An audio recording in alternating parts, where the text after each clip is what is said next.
this morning we have an amazing guest we've been trying to get hold of for a very long time, Suhanra Conradie, who is the CEO of the Summer Citrus Program from South Africa to the USA. Welcome. It's really fantastic to have you here, and I know it's off season. That's the only time we could get hold of you. And thanks for agreeing to join us and tell us about the Summer Citrus Program. Thank you, Louise, and Dewald for having me. It's nice to have a little bit of a more relaxed time. Season time really goes by quickly, and we'll really start talking about the upcoming season, the upcoming crop. We will soon start to negotiate with all our service providers. We have our annual board meeting in February, which is typically the time when the ball starts rolling. March, retailers and importers will come over to South Africa and start to plan their programs, and then shortly after Easter is typically when the ball starts rolling. That's when we start to finalize our volumes. We start to put together our shipping plan, and a few weeks after this starts packing, and it's really an enormous amount of planning and effort that goes into the program. Just on where we are at the moment with the program, I think it's something that I'm personally very, very proud of. I mean, I came on board in 2011. The first citrus from South Africa went to the States in 1999, a few containers, and we started with conventional vessels in 2000, and in the year 2023 we had 25 seasons on our resume, if you wanna call it like that. And you said why it's a success. I thought I wanted to read this because, in South Africa we are super operationally, and we just run and we make things work. But when I saw this the other day, you've been asking me why it's a success. It's a good story to tell, but it's not easy. It's definitely not easy. But I wanted to share this because just to give some perspective. It's a Wealthy Tools, a group that I follow on Instagram. I don't know if it's a guy or a lady that said hard work is a choice, attitude is a choice, discipline is a choice, doing extra is a choice, excellence is a choice. There are no shortcuts for success. You must work for it. And I always say, our goal in everything that we do is to execute this program with excellence. It's a challenging thing, but it's a good thing. You start with a protocol, super black and white. It's a challenging protocol. So it needs to be executed with excellence, or the fruit can't leave South Africa, can't enter the US. So I think that it's like a child. I mean, I have a teenager now. The more discipline you give them, the more they will move into the right direction. So it's a lot of hard work. If you talk about attitude, the program has now reached a stage. First of all, we're not a mandatory. We're a voluntary organization, and I'll talk a bit about the structure of the company. Also,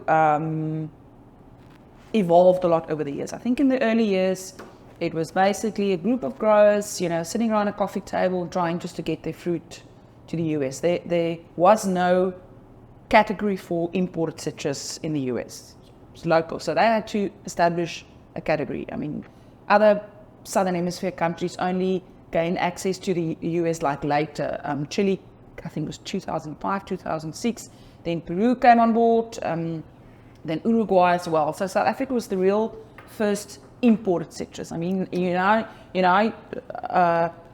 trying to sell an orange in the winter, where in Europe it's established business already. You're trying to sell citrus, which is much more expensive because of the transit time and the shipping cost to a country that's got a lot of grapes.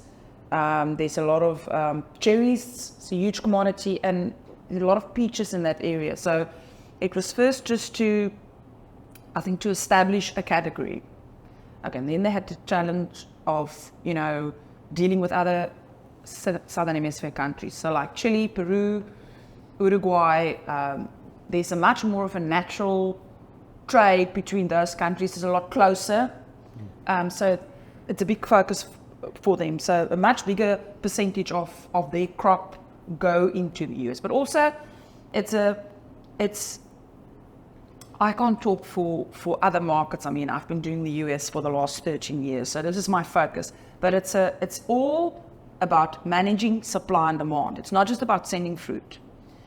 You need to fill the demand, and you have to align everybody throughout the supply chain to, in the end, service the US customer. So that's why I want to go back to what I read. It's hard work, it's attitude, it's discipline, it's doing extra. I think all the service providers, if you start in South Africa, you've got the growers, and now we are now actually more involved from export side. So the chains like, the growers, packhouses communicate with the exporter, and we represent the exporters. Then you have the bilateral entities involved. You have the Department of Agriculture, and you have the USDA involved. So it's also a pre-clearance program. So a very, very expensive cost chain. They do like a pre-clearance inspection for the fruit to be exported to the US. If I may, I think for the people that might not know how it works, is that, and please help me if I'm wrong, is that the fruit comes into cold storage in Cape Town, then Dalrad, our South African, they inspect it. They and the USDA counterpart have to do they do it together? Present a pre-clearance inspection. And it's not just Cape Town. That's also, I think, the growth of the program and the service providers. I mean, two big groups. The SAFT group is actually belong to a Belgian international company. I mean, they've built a huge Atlantic Hills, huge cold storage. And then you've got CFC here as well. So I want to interrupt you, and I'm sorry I'm rude now, but I'm interrupting you because you're talking a lot of amazing stuff, but I would like you to go back to 101. What is the Summer Citrus Program? How does it work? How does it fit together? What is being exported by whom to where, with which service providers? You're already at grade 12 level, grade 10 level. We need to please take us back to grade 1. Just like do an intro of what do you do? Okay, we are a service provider to the industry. So exporters belong to our group voluntarily. But I mean, everybody that exports citrus to the USA forms a part of our program and our business. And then what we basically do is we collectively ship and promote citrus from South Africa to the US.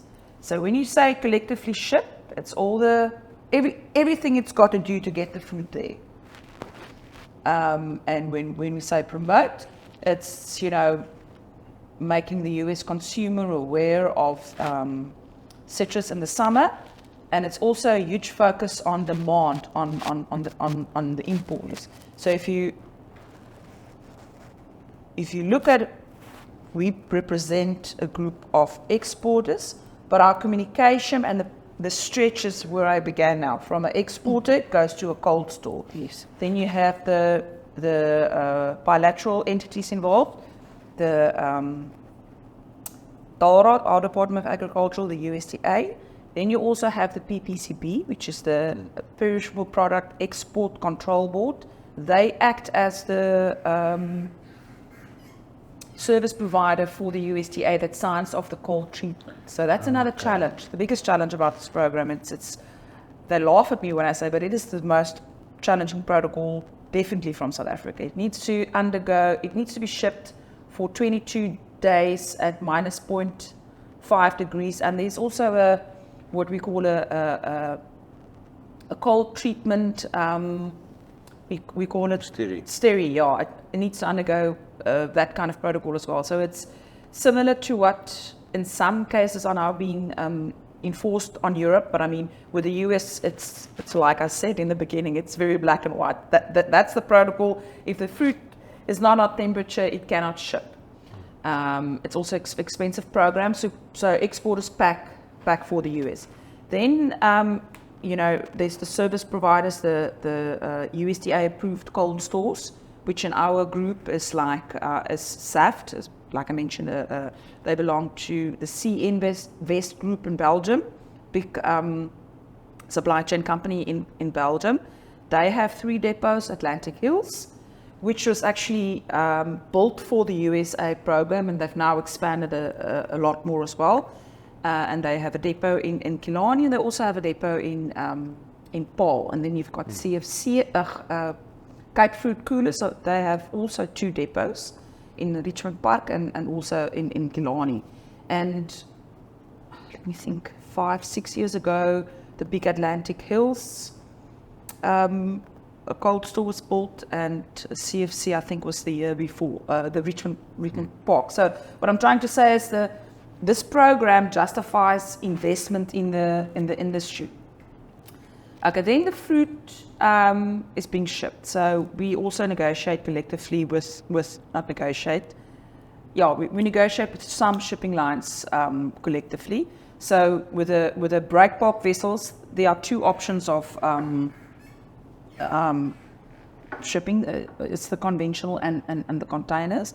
The break bulk vessels, were really our flagship because we want to be all of the infrastructure in the US for this program is based in and around Philadelphia, where containers typically only go to New York.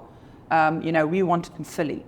So with the conventional vessels, I mean, they've been, really helped build this business, but the program has grown so much. The program has grown 2.5 times. I mean, in 2022, we had a vessel a week here.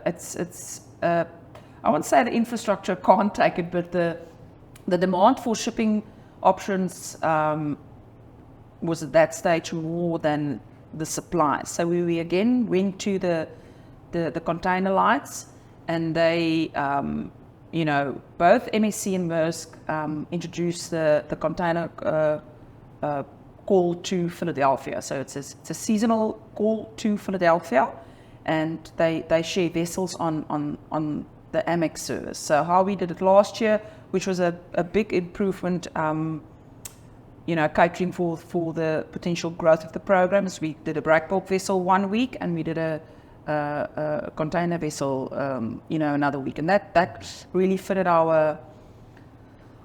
the flow of the fruit, better, a lot less pressure on the supply chain. But I mean, we as a group as a long-standing commercial relationship with sea trade, and recently we don't really have a commercial relationship with the container lines, but we advocate on behalf of the industry because we have the volume. We know the figures, and we can predict what's going to happen for the season. So I think that's a very powerful tool, because now you talk on behalf of industry. It's not a few exporters going to a shipping line and et cetera, et cetera. So the conventional vessels are dedicated. It's only citrus from our group to Philadelphia. And if you look at all the other countries you said from South America that's sending to the US, how big of a market share would you say summer citrus is of the total citrus for the summer season? I think we're about... That's a rough estimate. No, I have to look that up, because we only ship East Coast. Okay. And other countries ship... to the West Coast. If we want to get fruit to the West Coast, they have to truck it from the East, which is very expensive. So some product goes there, but I mean, We enter only on the East Coast. Okay. I would say we were about 30%, yeah. 30%, yeah.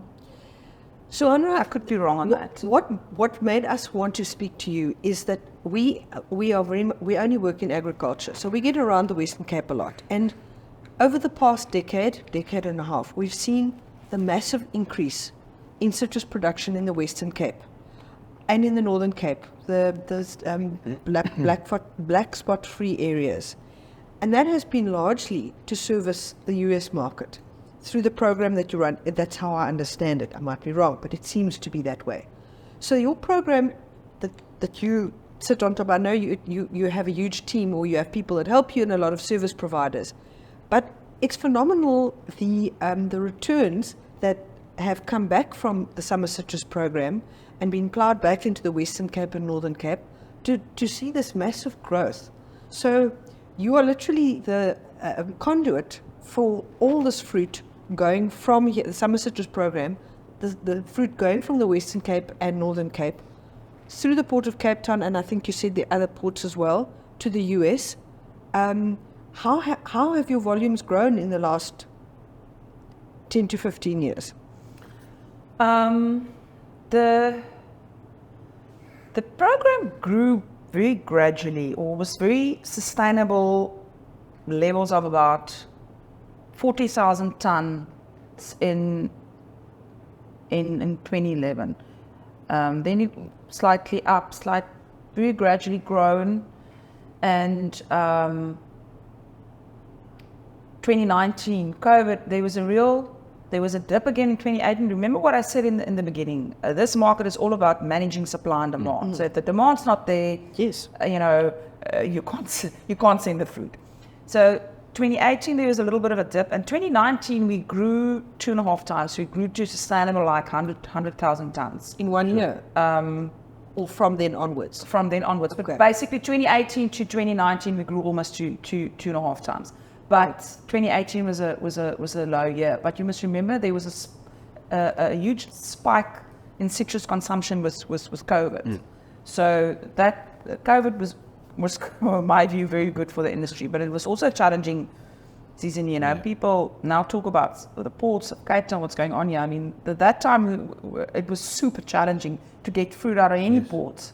I mean, citrus just to get the bloody fruit from wherever to wherever it must go, because you had to go all these checks and all the roadblocks and the paperwork and then Dewald, the shipping schedules across the globe yes, was totally disrupted. So you work with a perishable commodity, it needs to get there, yep. eventually. We really grew then. We grew again from 2018 to 2020 was COVID. So then we grew. I think we're now doing like 100,000 tons. I predict that we can grow this year another 10%. I mean, I haven't really spoken to everybody. I mean, the board needs to supply input. Importers need. It's very important that we always say we complement local production in the US. We cannot compete with California, and we don't want to compete with California. So it's not as strict in the past. It was very much now. They start with imported citrus, or they close down with local production. It's really not like that anymore. It's much more of a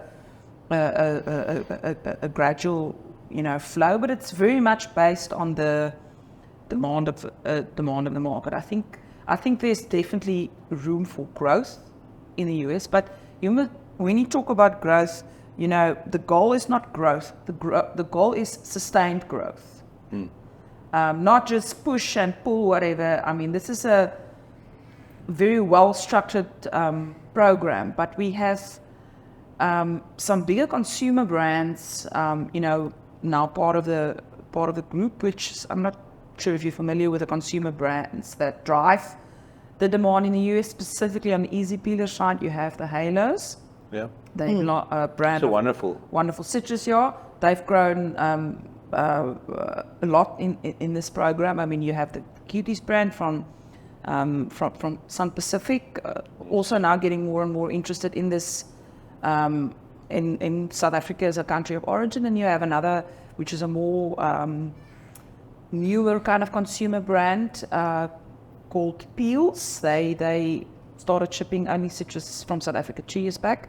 They are based in Fresh now. They're fouler packaging, but those are the three consumer brands that will drive demand for easy peelers in the US, and obviously then they buy imported citrus as well. How many of those companies have got orchards in South Africa? They don't really have orchards here. They source from exporters. No, they don't really have assets in South Africa. Okay. Besides doesn't Wonderful have a branch in South Africa on their citrus? They connected to some of the breeders, but okay. But Suhanra, I want to take this back, because from a South African perspective, this is an incredibly good news story. Access to the US and getting foreign returns from US dollar side to South Africa has really made the platteland grow in the Western Cape, where you've seen a lot of other commodities being replaced with citrus. So it's a huge driver, and the fact that the first growers actually had the foresight to sit down and work together to make this work, because a single grower on their own can't do this. You actually have to, the growers saw the need to put this together and work together to make this work. And for growers to work together it's almost worse than telling them to go to the dentist, because for growers to work together is not easy. They are all the kings of their little domain. So to make them, sometimes they have a big domain, but sometimes getting them to work together, to order a ship together, to put the money down to order the ship, to make this all work, that's huge. And it's quite different to a lot of the other stuff going out of South Africa. So I would love to hear your take on that. I think the model of collaboration is extremely unique across the globe, because it's not just growers, Louise, it's everybody throughout the supply chain. It's growers now, you go to the pack houses, to the exporters, you have the bilateral entities involved, you have cold stores involved, you have shipping lines, you have now container lines and a conventional line involved. We also have a very clear, transparent communication system, which I believe help the industry at large. So we have the importers involved as well. Everybody throughout the total supply chain. So we send out, we conduct a shipping plan, which first of all starts with our estimated figures of supply, which was matched at a certain stage to demand. Like I said, it's managing supply and demand. And that figures, we prepare a shipping plan. So everybody knows exactly at what time, what must happen. Everybody involved gets that planning. It's a combination of a shipping plan, exporters, volume that they want to ship, which is matched to demand. Things like fruit sizing, all the historical figures of the last 10 years are shown on these, so you can easily see the trends. And then we have what we call variety sheets. So we have a sheet for easy peelers, and on this easy peeler we have what we're going to pack, which we update as it evolves when it's been shipped. Then we have we collect inventory from importers, and we determine a estimated sales level. So it's a super sophisticated program, in terms of in terms of volume. Sometimes I think the challenges, the limited shipping opportunities, I think were good in a sense, because it's not like people can send fruit. The limited infrastructure has actually brought a lot of, not control, management, to the program. And we have grown when the market was mature. When the market mature, the supply naturally followed. And I think that in any business, but in perishables much more so, it's all a balancing act between supply and demand. Otherwise, you're going to have fruit that's not sold, or you're going to have returns that you can't sustain, or you can't financially grow. So I think the volumes that go to the US, it's not like you can send 2 more ships, etc., etc. Also, you don't just call up a ship. You have to plan this. Yes. Containers as well. If you want to have that long-term relationship with a container line or whatever, there needs to be something. And I think the consolidation of our figures makes us really a one-stop shop for everybody. Involved. Makes sense. Throughout the supply chain. So it's a lot more. I would like to, although we are on paper and legally a service provider to exporters, we actually connect everybody throughout the supply chain, and each service provider need the one before him or the one that comes after him. It's like building a little puzzle. It's a 1,000-piece puzzle, and each piece of a puzzle has its place. Otherwise, this program, cannot be executed. I think also in terms of demand, some interesting things that we have done together with, our counterparts is like gaining access to all ports in the US. So in the US, once again, it's not like you load whatever you want to whatever port. We had access to New York, Philadelphia. We had access to Port of Wilmington, which we've never used, and we had access to Houston, to Texas. But in 2020, we actually only asked for Savannah because we identified Savannah as an opportunity for additional growth into those states around Georgia. We gained access to all ports in the US with the condition that they have a USDA facility for if the cold treatment fails. The other ports, I won't say don't make sense for us, but I mean, we don't have that kind of volume yet. Savannah is an opportunity for growth, and the port is super user friendly.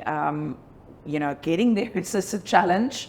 They are basically both MSC and Maersk offer routings to Savannah via Europe, which is always going to be like the growth is going to be slow. But if there's a way that we can consolidate volume and we can go with the Amex service, it's the service from South Africa that Maersk and MSC share. If there's a way that we can maybe get 50 containers together for them to justify a port call, we can go into the port of Savannah. So Savannah still has challenges in terms of getting there, but the infrastructure is there. The port is super, user-friendly. Houston is also a lot of potential. I mean, the state of Texas has a bigger economy than South Africa, but getting the fruit there is... once again, it's also a challenge. You also have to go with, both MEC and Maersk office via some other transit. So it's not as focused as what we do with the conventional vessels. It goes from Cape Town to Philadelphia. Yes. With the Amex service, both MEC and Maersk, Cape Town is the last port of call, and then it goes to Philly.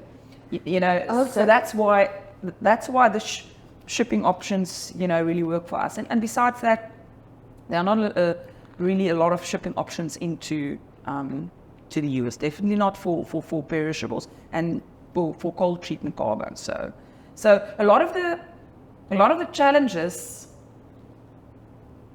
actually most of the challenges resulted into tremendous success.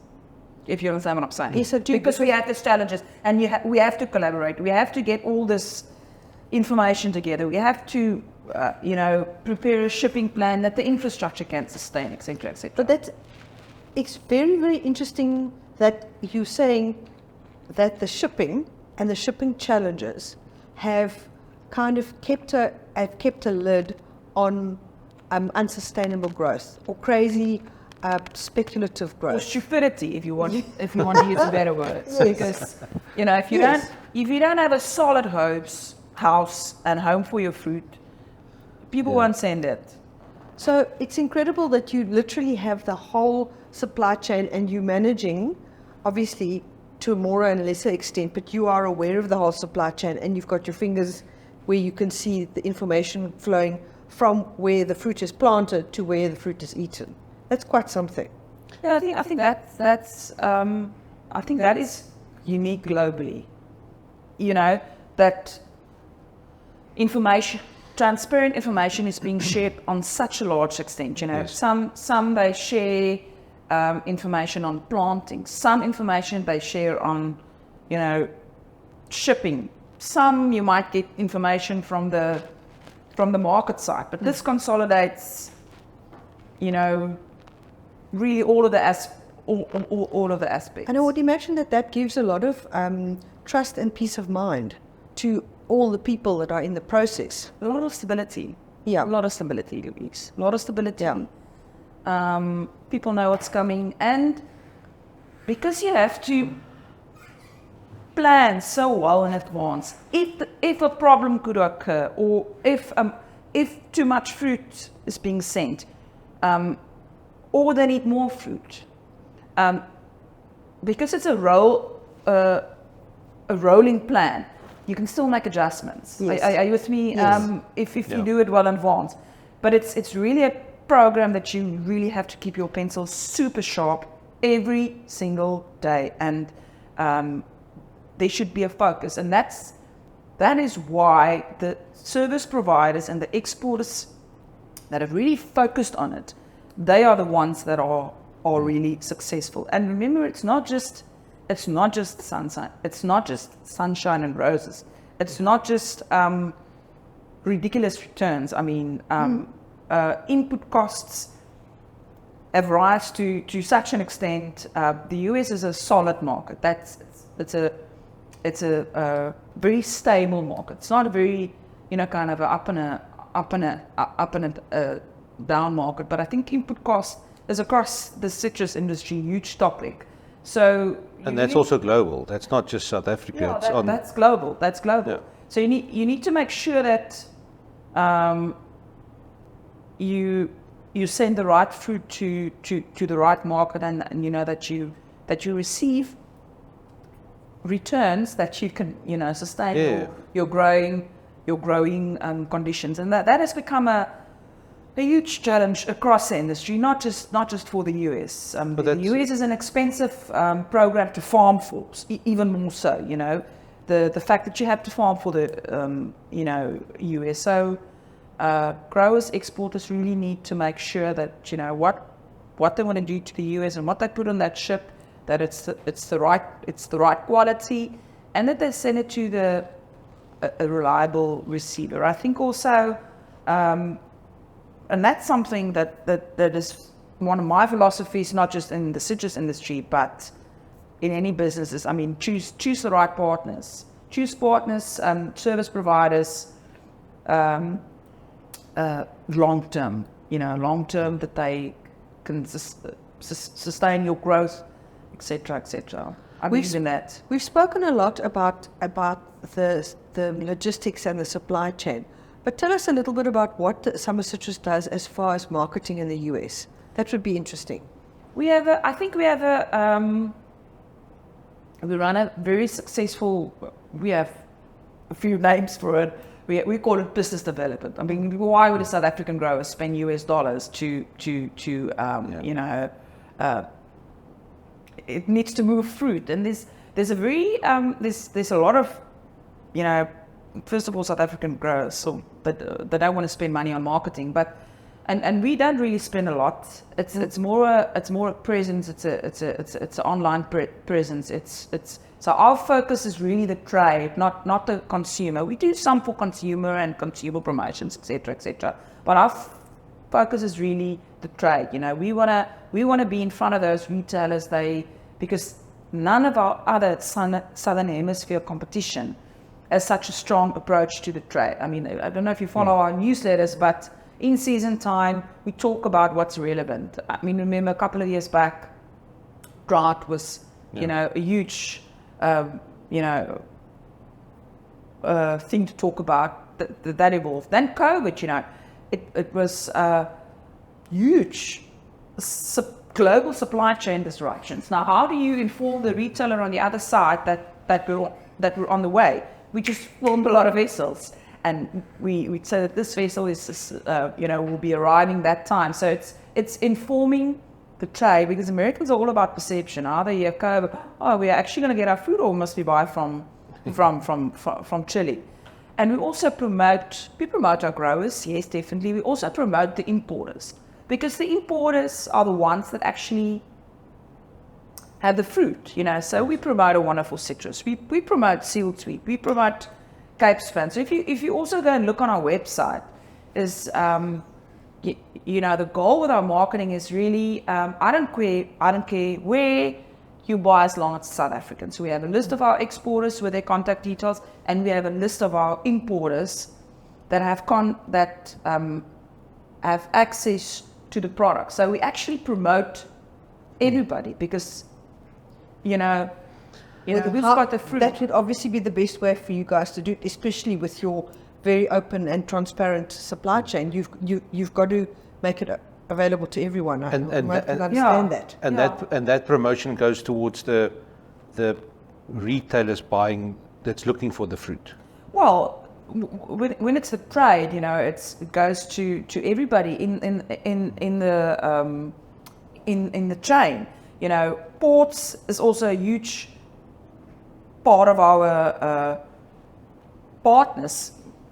Port of Cape Town for both conventional and containers. Then the Port of Philadelphia has been there since our conception. So it's everybody in the trade. It's truckers, transport companies, logistics, etc. Because all these companies also need to know that when the product is coming, for it eventually to reach the retailer. So it's very much an online presence. The trade newsletter is also unique, I think, because we tell real-time stories. And I mean, every season brings a new story. Last 2023 was definitely the season when we were back with containers, into Philadelphia, complementing our conventional vessels. I will have to see what the story will be of this year. It's still too early, but it's super relevant. So what we try and do is, for example, when we loaded our first break bulk vessel, we try and gather information. We had our service partners here, and we talk a little bit. We try and release that video of before the vessel arrives. So it's super hands-on, kind of a nuts and bolts, showing them this is what's actually happening. Not we think we might be maybe, but here it is. This is real. Things like Americans are all about perception. So then they read on last year. Last year they read online. Everybody was. You remember those pictures of citrus doll going around? You remember? Oh, the floods. Yes. Is the crop gone? Whatever is gone. Yeah, there was a slight pause in production, and the roads were definitely gone.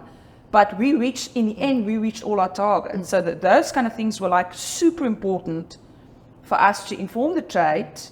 Yeah, there's hiccups, but we're working around it. We're working around. I mean, that's the one thing about South Africans, and specifically South African growers, A boer maak 'n plan. Super resilient. Super resilient. Hulle weet nie wat ons weet nie. Yeah. So, things like that. And then I remember when the strikes. Yes, in Durban. Yeah, but also here they have sometimes strikes and labor issues and whatever. We are so used to challenges. But it's updating the trade that that we are there, what's going on. And yes, we are working with the commodity, with the ever-changing life cycle. Finger to the pulse and actually getting them the real stuff, not just this wild sensational stuff they're seeing in the news. Yeah, I understand that. But this is not news for us. It's informing the trade. It's informing the trade of what's going on. When you go to the States and you go to these trade shows and things like that, And the people that don't know you hear that you are from South Africa and we're shipping citrus. Do they have a perception of South Africa? Did they know that we produce such good quality fruit? Where I go, typically the people know South African and they know the citrus from South Africa. I can tell you that there are lot more importers that want to become part of this program. You know, that's where we are. Remember, the trade shows that I go to, there are no consumers there. It's importers, it's supply chain companies, it's ports, etc. I can tell you that the group that really hunt me in the US is ports. Okay. I tell them, listen, the ports we are doing business with is basically, you know, where the shipping options is. We can't talk to ports if there's not a shipping opportunity to that specific port. If you understand, if you understand what I'm saying. Yes. So last year I visited Savannah, and Savannah's not going to take away, you know, growth from Philadelphia. There's huge infrastructure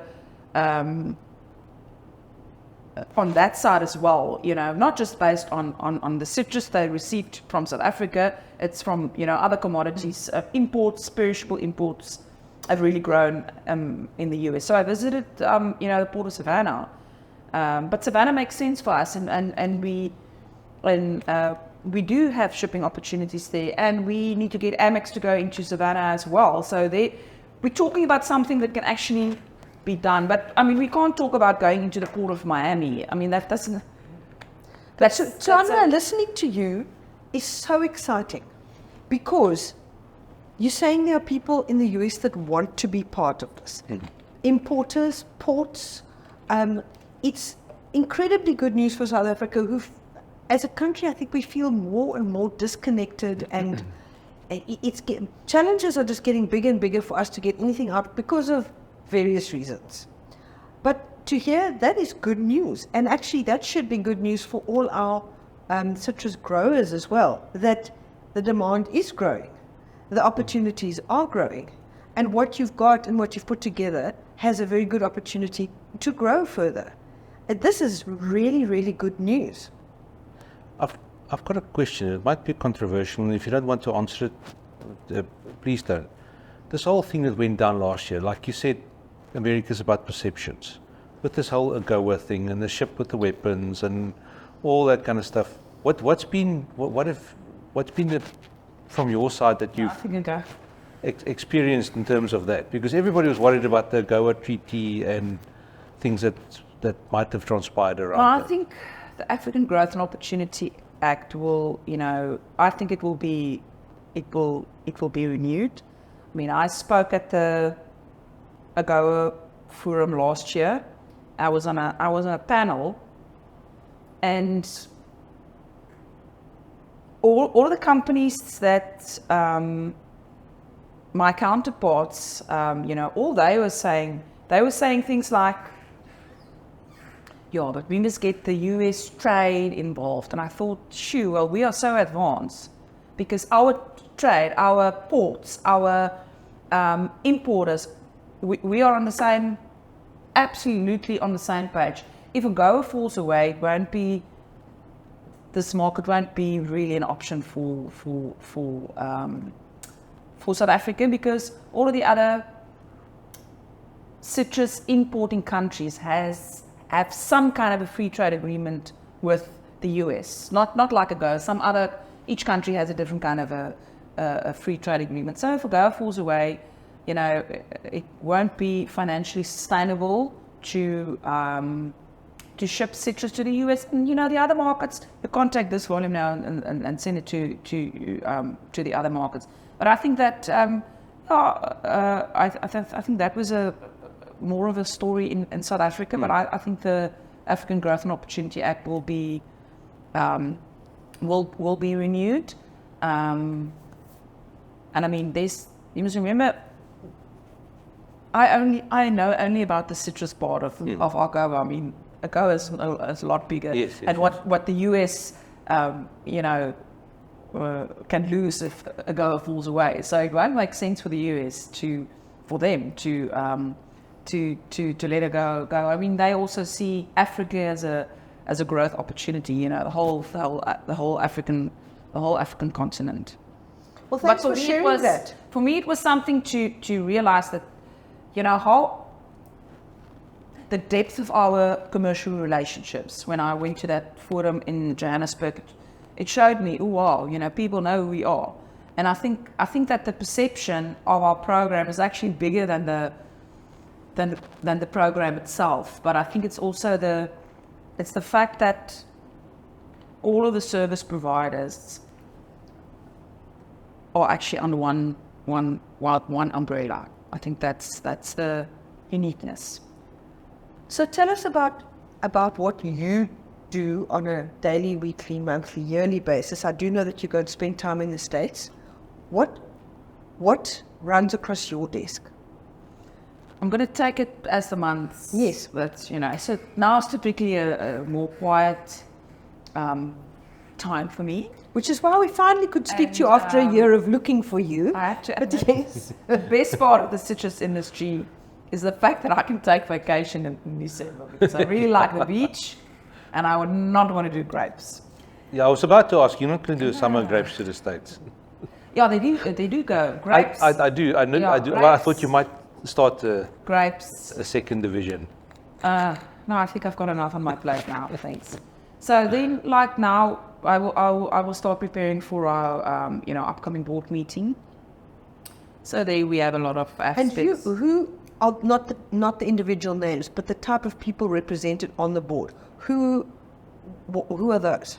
We have like our memorandum of incorporation states that the 5 biggest exporters in terms of volume should be on there. So the 5 are naturally on there, and then they can create like a portfolio for certain agenda points, whatever, certain aspects. So we've got representation of all the areas as well, the phytosanitary areas. So we've got the Western Cape, which is the biggest production area. We've got the Would that be producers? No. Just Well, exporters, we don't really have a rule of producers I'm just or asking. exports. At the moment, we you remember, Louise, the business is really grower export nowadays. Yeah. Do you understand what I'm saying? We have one person on our board which is not an exporter, and he represents an area, the Far Arts area. okay. But the others are all grower exporters. We have, for example, a portfolio for bilateral issues. Like bilateral issues can be anything. I mean, the protocol, if there's an issue or if there's an issue with a vessel, we try to stay very close to our bilateral entities, the PPCB, especially USDA and, the Department of Agriculture, because, with these bilateral agreements, if something goes wrong, it needs to go to Pretoria, it needs to go to US. So it's a super long line of communication. So we try and stay really close to them, and we really overstep our place most of the time getting involved in these kind of negotiations, because otherwise things take longer. It's just and then a small problem becomes a very big problem. Yeah, you'd like to preempt things so that they don't have to go down that road. That's exactly what we try and do. So that's basically our board of directors, and I think also the industry's become so challenging. I just see more senior people just really getting involved in the day-to-day stuff, because the day-to-day stuff is just becoming a lot more challenging. So for them to take time away from their own businesses to be part of this summer citrus group is also something. But they also know if they don't, they can't complain if they don't attend the meetings. They don't come to the table. So I think it's important for them also to come to the table. So then they're part of the decision-making process. So then we'll have our board meeting in March. Typically we had like a planning session, but the program is, you remember you came to one or two. The program has just become so big and so many players. So we're not doing that anymore. But March, most of the importers will come over. So, I have relationship with the importers as well, that I sometimes play facilitating role, and we bring in some some retailers over from March. March is typically a time when exporters and importers communicate a lot with each other in terms of, what to ship, putting their negotiations together, volumes, etc., etc. So then typically I will put down, what we call estimates of supply for the year, and that, I do that together with my board. That's the figures that we put out into the trade. That's the kind of volumes that you want to ship. We say it's very much a thumbs up that stage in March. This is what's going to happen. But easily, Like your first estimate, you've got to start somewhere. Got to go somewhere. This year, maybe oranges will be more. Midnight is always, we use just a very flat figure, because midnights, there's a window of opportunity for midnights before local production starts, and South African exporters and importers have really determined that window over the last couple of years very well. There were years when there were midnights that sat there that didn't move, because there was local production. Now it's much more structured now. So then last year was now the first year that I had to take the containers also into consideration. We had certain commitments with, certain container lines. So I sort of get that off the table, and then I build in the conventional vessel. So I basically prepare a shipping line, shipping plan. The container lines, I don't really call the shots on the timing, but I have to put a certain volume to a certain vessel for it to be executed, and then I plan the conventional. That's our shipping plan. I do that, and I'm very involved with that. We prepared that's quite a March and April is quite a most of those months computer days. For me, it takes a while to. Okay. You get it. I plan a shipping program for a whole season. Typically, I go to the States in April. I go to a trade show they called Viva Fresh. It's this year in Houston. Texas was a big focus for us, but this show has grown so much. It's not so much about Houston. It's a show that makes sense for us. We are still a somebody there. There's another big show. The Southeast Produce Council has a show in Florida. For me, it doesn't make sense to go there because our importers are so well represented there. I can't go 2 times 2 months. So I go to Houston, and our marketing firm is also based in Dallas. So we plan our marketing efforts, and we confirm our budget for the next year. And when I come back from that trip, typically we start with our weekly operational meetings. Then we have every Wednesday we have a operational, but it's not really operational. It's basically everybody that's part of the program. So we give transparent information there. So we don't talk what are you going to ship, We collect it together, and we try and share information, and also so that everybody can hear what's going on. So we will start with feedback from the production side. So in the beginning of the season, we focus a lot on that, because the fruit's not packed yet. That you're packing slow. Fruit is coming out a lot quicker. We think that the cold stores are going to be under pressure. Those kind of information, and then we move over to the importers. So the importers that have representation in South Africa, they attend the meetings. So Sealed Sweet has a representative, South Africa, Cape North America has a representative, and Wonderful Citrus also has a representative. And there's a few other that typically also attend. Then all of the then we go to all of the exporters attend. So on that meeting, I can sometimes have 120 people. Sure. I've counted one day, only 4 out of 120 were women. And no woman says anything besides me. So obviously I lead the meeting. Then we move to the shipping. In the beginning, in the really beginning, the production takes up a lot of time. Then shipping is really planning, talk. But once we move into the execution of the shipping plan, the shipping takes up a lot of time. This vessel's got to be delayed. So you've got Adlin, Sea Trade on the line, sometimes Sea Trade senior personnel attends as well. You've got MSC and Maersk. So, but we talk transparent, like we talk a lot of dates, and dates is everything in this program. When does your fruit need to be at the cold store? When are we going to start loading? Like, wow. Where do we have to extend stacks of containers, which we typically cannot do, but they see now that they sometimes have to listen to me a little bit if they if they can extend the stack. It's not so easy with containers, but with conventional, we call the shots, or the fruit call the shots. When the fruit is available, when it gets shipped, and, weather has a huge impact on the conventional vessels. You cannot, USDA don't allow you, there's a certain amount of rain, PPC stops you to load. So you have to work with the rain on the conventional vessels where the containers, you don't have that issue, Container gets loaded at a depot. But I mean, last year with the flooding, we also had a little bit of issues in Cape Town. But typically, we don't have issues with containers in terms of weather. Okay. With conventional, last year we had a lot of weather, but we had a good rain season. But we can't complain about the rain. I mean, we need the rain as well. But it's weather that we need to work around with, and it's just that. Super short communication system in place between all the service providers. You make plans, et cetera, et cetera. And I prepare that information. I mean, that information needs to be updated basically on a daily basis, and I get information on a different days. I get different information.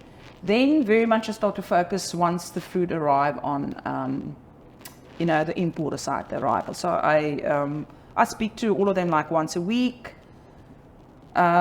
We consolidate inventory, and then on the next meeting we discuss that inventory, and then importers start to talk about the movement of product, et cetera, and then we have we call them grow representatives, but it's more now like a exporter that goes to the US. A group rents a house in just outside of Philly, and we try and rent it out as much as we can outside of season time. And season time we have, growers there, and they also get other South African visitors, etc. But they then basically act on behalf of the industry. I mean, when a vessel gets discharged on the other side, there needs to be somebody, they also act on behalf of the industry with a port. So there's a lot of places where Somerset's act as an advocate, but we don't actually commercially are involved with anybody. If you understand what I'm saying. Yes, indeed. We were a nutshell. We are nothing. We are just a platform of the citrus programming to the US. And then I typically go. I spend the month of October in the US. I go to all of the importers. Visit retailers. Last year I was at the Port of Savannah. They had the State of the Port address, which was super impressive. And I spent a few days there, and then I typically go to the Global Show, which is the old IFPA show. Fresh Summit, yeah. Wow. So you are actually busy throughout the year, and thank goodness that the actual citrus harvest is only a certain part, because if you didn't have the off season, you wouldn't get to all of this. But the planning, Louise, because I mean, I've done this now for a while. The planning takes basically is you work on your gut feeling of the past, because we work with a commodity with an ever-changing life cycle. Anything can happen. You can't predict weather. So it's basically really a gut feeling, which then gets updated or adjusted as the information becomes available. So if you look down the road, you've been doing this for what, 15 years? You say 13 years. If you look down the road for the next 5 or 10 years, what do you think is going to happen? Where do you see things going? In terms of people, I think that's a good. The program is in a very good spot, where you had like a younger generation, which has now moved into middle management, which I think we didn't have a lot of a couple of years back, if you understand what I'm saying. I mean, middle management is just that as important. And especially on the grower side, some of them are, out, and some of the sons are running it now. So, but also they have more support, I think, on middle management level, which I think is a good thing. If you look at the service provider, it's not just this guy or this woman that knows something about cold treatment programs. The staff, because the program has grown so much, there's a lot of support. And I actually feel good at the moment that if somebody, because anything can happen to anybody, if a person falls away, the program is at a mature stage and there's enough knowledge in the industry that the show can go on. For me, where I'm sitting, it's super important to choose the right partners in terms of everybody throughout the supply chain, in terms of receivers, etc., etc. I think a very positive thing about our group compared to other Southern Hemisphere countries is that the program is not very fragmented. There are not too many players, if you understand what I'm saying. The supply is based around a certain group, and the importers are basically the bigger importers that just have grown this program because they have a focus on South Africa. Yes, there are new players that came on board that definitely plays an important role for the growth, but the goal is really sustained growth. The opportunity, the room for growth is, I would say, really on easy peelers, and that's the bigger California brands that they have planted a lot more easy peelers. So that's where the growth will come from. I mean, oranges in terms of supply is very static. Nobody really planted more oranges. So it's really the easy peelers. I think that the consumer brands will grow, but I also think that specifically the importers that have a focus on this, most of them were involved since the beginning. I mean, they built the business on the East Coast. I mean, they are just going to become, stronger. I think that, I don't know where it's going, but I think the group is responsible. And once again, like I said, I think limited shipping options brings a lot of discount to the table, to the program, and which I think is actually good. So Indeed. Growth, I think growth is definitely room for growth, but it needs to be responsible and it needs to be sustained, and they need to pack the right quality. But at this stage, anybody that packs anything for the US knows that you have to pack the right fruit for that market, because the biggest challenge of the market is not that you're going to move the fruit at a lower price. The biggest challenge of the US market is that there will be no movement.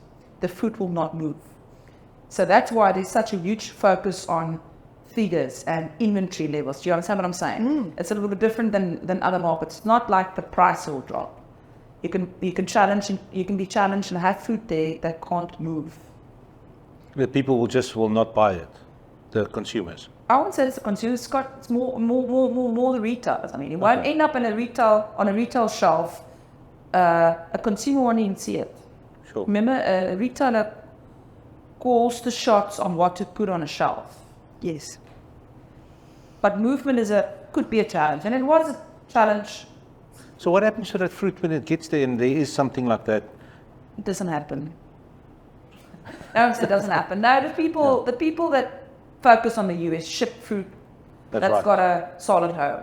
Well, that's exactly Sometimes- what you yeah, were saying. yeah. That actually, the handbrake on the shipping a little bit, the fact that you can ship, but you can't ship massive volumes, means that they are not being hit by waves of volumes of fruit that don't have a home, which could easily have happened. And if the your industry don't know situation, of. if your situation had not been what it is, and that you're saying the growth is there, but it is sustained growth, because we have seen where people send too much stuff to a market and it just crashes. So Yeah, and you must also remember that information that we share, everybody receives that information, so they can see what's on. Typically, what we plan, pack, and ship coordinates very much, with each other. Or if we adjust it upwards or downwards, you can see what the impact will be in a month's time. So all importers, say for example, we do 2 million cartons of navels. Everybody that has access to South African citrus knows 2 million cartons of oranges are on the way. Yes. So that it's informed information, and you can make your decisions according to what you know is happening. Super. It's not an unknown, unexpected. Shot in the dark. It's not a shot in the dark. And so for last year people were talking about oranges, when we had the big floods. We might be low on oranges, but we communicated that to the market, and they could see that on our figures, but there was a reason why we, could potentially not send the agreed amount of navels, but then the midnights made a little bit up for it, so there was more room for midnights. Now, I do think the information plays an important role in decision making. I would imagine a vital role, in fact, because if you get caught short or get surprised by too much stuff, that's just there where things go wrong. And you guys do all citrus. It's not just soft citrus. There's grapefruit, lemons. Grapefruit, we do grapefruit. To be honest, I thought it was only soft citrus. Oh. For some reason, I didn't know it was some of the other citrus varieties as well. Oranges, we don't do really much lemons. The lemons, there are some importers that have done now trials with lemons, but the lemons Yeah, they don't like cold storage. don't like cold treatment. Interesting. But grapefruit is also doing very well in the US. Fantastic. That's good to know. We need to start wrapping up, I think. Yeah. And thanks so much for your time. But we have like a closing tradition, which is quite fun. We asked the previous person we interviewed. And this is a for- fun question. For a random question, like a completely random question for the next person, because they don't know who it's going to, and you don't know who it's coming from either, because we don't know who it is next. So it's just like the shot in the dark question. Okay. So this is it. What is the last photo in your camera roll, and explain why? The screenshot I just showed you. I opened up with. Yeah. Hard work is a choice. Attitude is a choice. Discipline is a choice. Doing extra is a choice. Excellence is a choice. There are no shortcuts for success. You must work for it. Thank you.